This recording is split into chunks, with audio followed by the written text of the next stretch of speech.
Good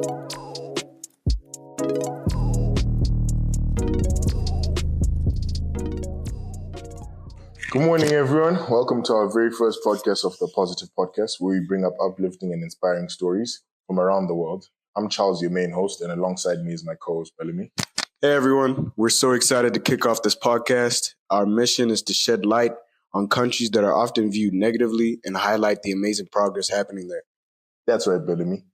And we want to make sure that each episode not only informs, but also inspires action and awareness. Okay, fair enough. Today, we're starting with something big, Africa's tech renaissance.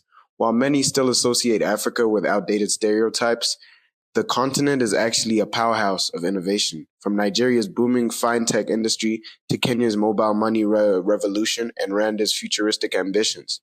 There's so much happening.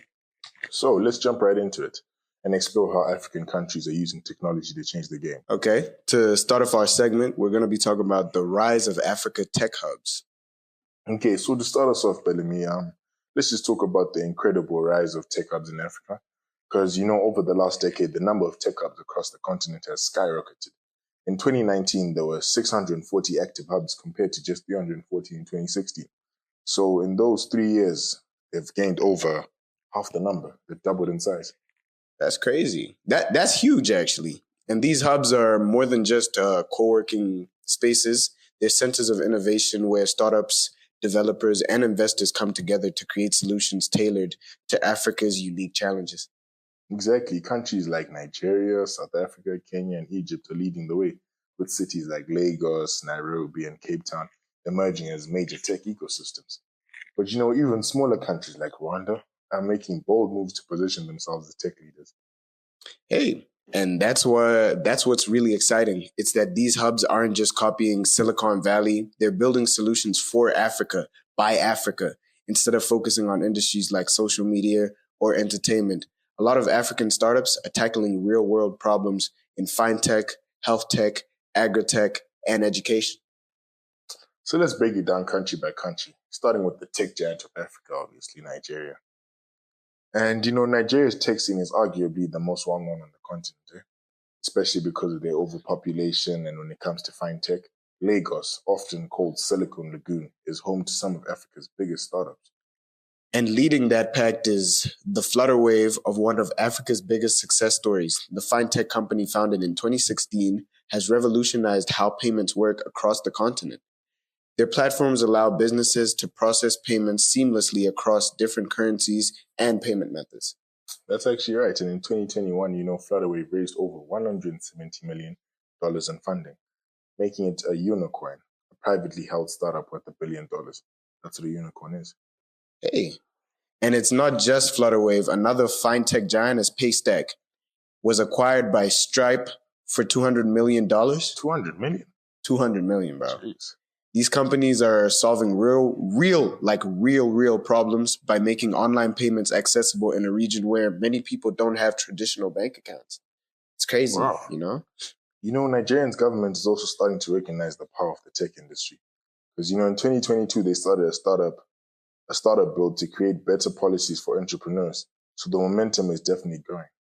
With all this innovation, Nigeria is proving that Africa isn't just a consumer of technology, it is a creator of technology. That's true. And next up, we have Kenya, the home of Silicon Savannah. Kenya is famous for one of the biggest tech innovations in the world, and it's called M-Pesa.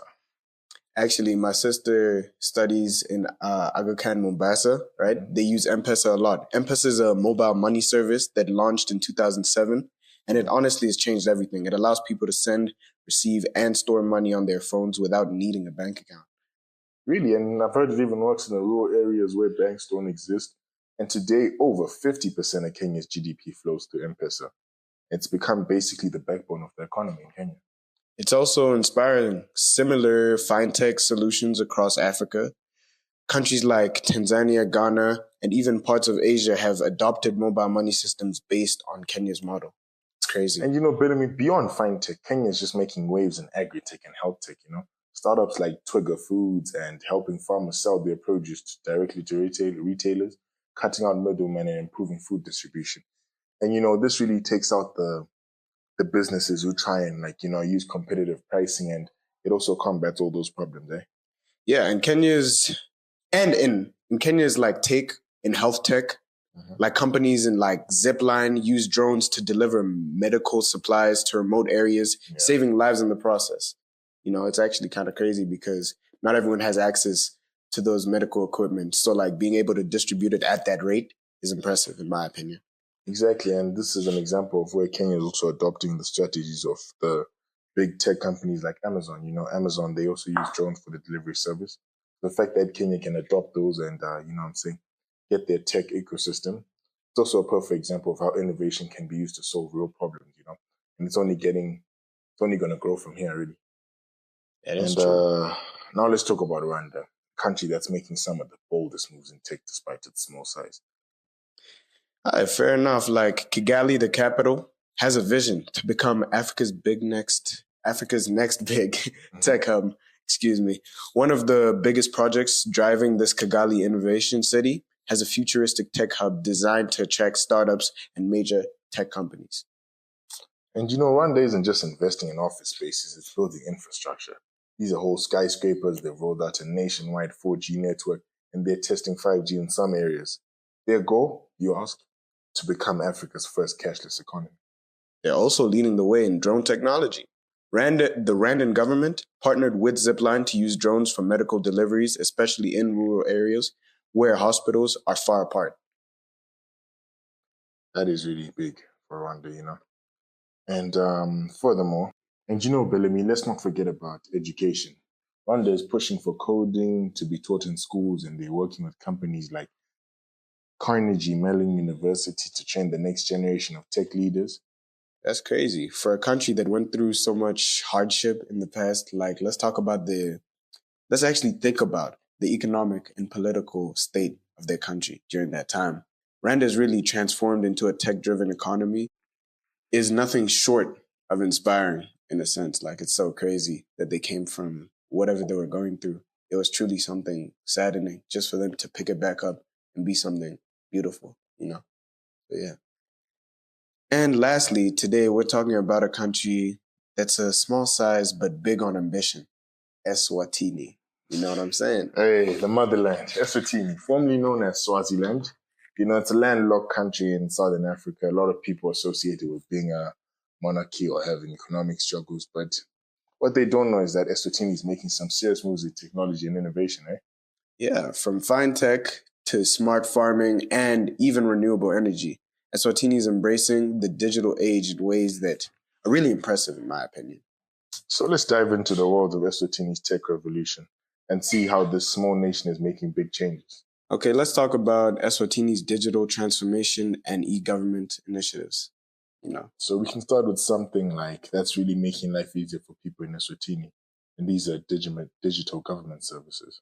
Yeah, for a long time, the government services in Eswatini were slow and bureaucratic, but now the e-government initiatives, things are changing really, really, really fast, in my opinion. And I think one big example is the introduction of online business registration.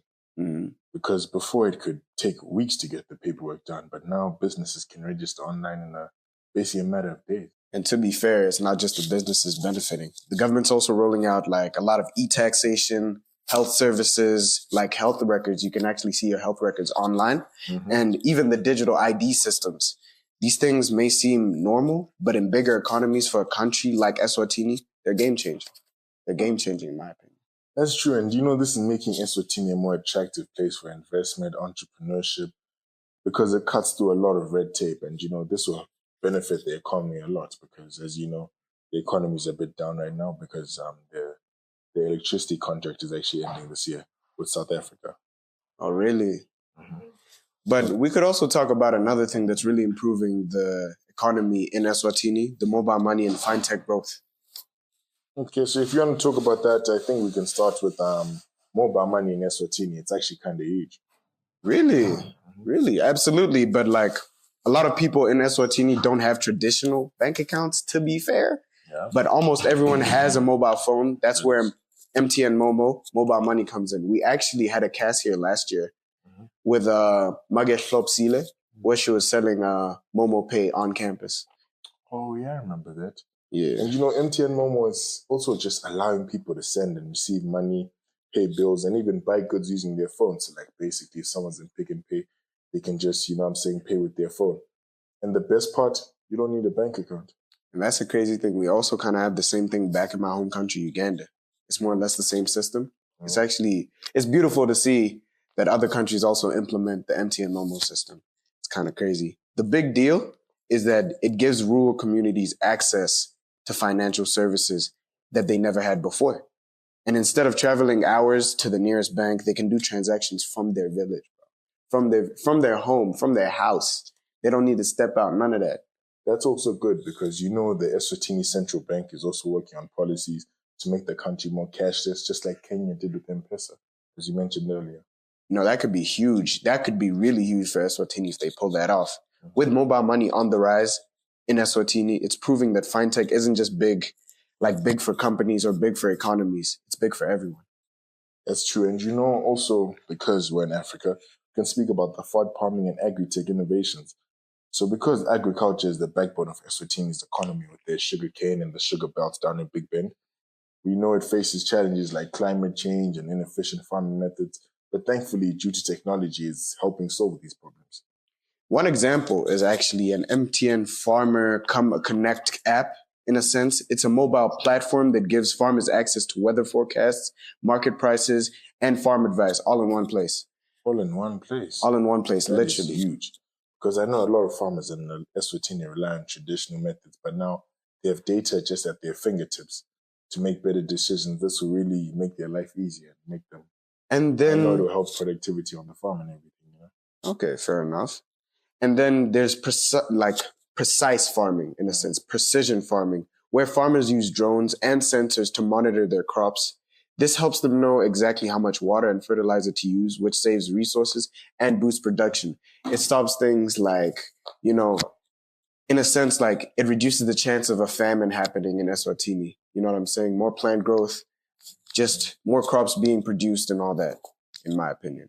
That is true, but let's be honest, we're in Eswatini. We don't see any drones or sensors flying over, but I think that's a plan that they plan to have in the near future, And this is good because, I'm saying, having a plan for the future, it boosts you to actually work in order to achieve that plan.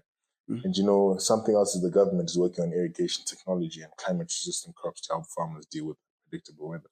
It is really unpredictable here because, when you walk on campus, it's rainy. Then the next day, not even the next day, in the next hour, it's just sunny out of the blue. Then a snowstorm comes out of nowhere. Not even a snowstorm, like a rainy storm. It's crazy, bro. That's true. It is crazy. And I think, lastly, what we're going to talk about is the ICT and education for the future in Eswatini. Okay. Because, one of the most important investments in the country can make is in education. And Eswatini is making big moves in tech education. Oh, really? The government is pushing coding and digital classes and skills to be taught in schools, making sure the next generation is ready for the digital economy. And a perfect example of that is actually our WK Coding Club, which is crazy. Yeah. We also have a robotics team. Yeah, so it is kind of crazy that we literally see it on campus. You know what I'm saying? And in Eswatini, there's actually a company responsible for all this, and they were a branch of the education bill. And they're called the Royal Science and Technology Park, RSTP, which in Eswatini's own version of an innovation hub. It's a space where young entrepreneurs and researchers can work on tech projects. And Eswatini is also partnering with universities and companies to train people in cybersecurity and robotics and artificial intelligence. And Bellamy, with all these efforts, Eswatini isn't just keeping up with technology. It's creating a future where young people can drive innovation. As you can see, the direction the world's going in, it's more technology-based, more AI-based and everything. So this is really just trying to put the foot forward for the next generation, which is really good. They're thinking about how they're going to better improve their economy in the future. That's true. So, Bellamy, what have we learned today?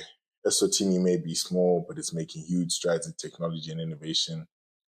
And from mobile money banking, fintech, smart farming, renewable energy, Eswatini is proving that digital transformations isn't just big economies, it's for everyone. And in the bigger picture, we've also learned about Africa's tech scene. Africa's tech scene, and we know it's booming, and countries like Nigeria, Kenya, and Rwanda are leading the way. And the best part, this is just the beginning. As more investments pour in and local talents continue to rise, the world is going to see Africa as a major tech player. And we hope this episode has changed your perspective. If you like what you heard, make sure to subscribe and share it with others who need to hear some positivity about Africa. And thank you guys very much for tuning into the Positive Podcast. We'll be back next time with another uplifting story. Until then, stay positive. Oh, yeah.